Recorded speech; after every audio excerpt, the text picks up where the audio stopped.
In this video, I'm going to show you how you can organize your data using a straightforward prompt in ChatGPT. Hi, my name is Jason Matthew and welcome to the WeCanEduTech channel. So you have this data.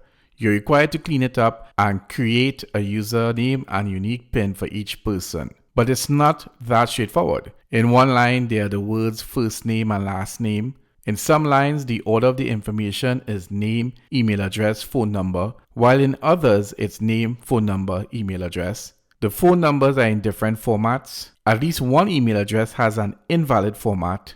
There is information missing in some lines. For example, there's no phone number for Harry Osborne. Creating a username for these two people will be problematic if you are taking the first initial of the first name and combining it with their last name, as it will result in KCAN for both. So it seems like this is going to take a long time to sort out. Fortunately, ChatGPT comes to the rescue. We input the data and the following prompt. Note that I indicate the following in the prompt: the file format I want, what data should be in each column, the rule for creating the username and the need for it to be unique, how the PIN should be created, the phone number format, how to validate the email address syntax, and how to deal with missing information. ChatGPT does this thing and confirms what it has done. I click on the link to download the Excel sheet to my computer.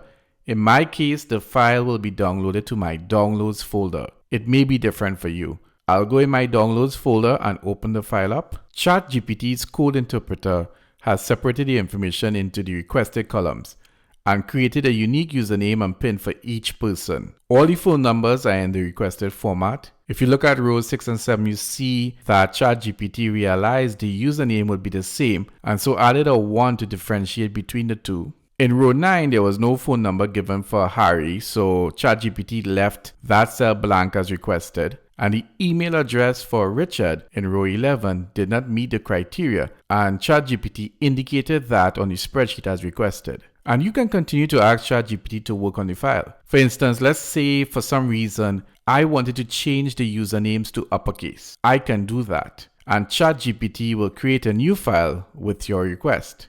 Let's click on the new link. Open that file, and voila, all the usernames are in uppercase.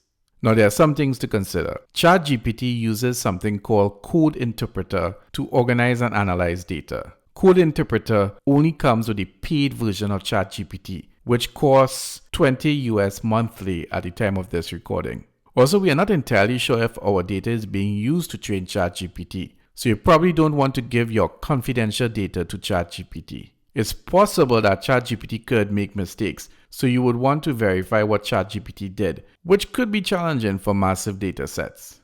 With that said, we see from this example how well ChatGPT was able to handle the data it was given. I got these results by being specific about what I wanted. My prompt was straightforward and in plain English. I did not need to use any codes, formulas, or computer jargon. And ChatGPT was successfully able to execute what I requested. We live in interesting times. I'll leave the prompt in the comment section for you to copy, edit, and use. And please let me know if you like more videos exploring ChatGPT code interpreter capabilities. Bye for now. Take care.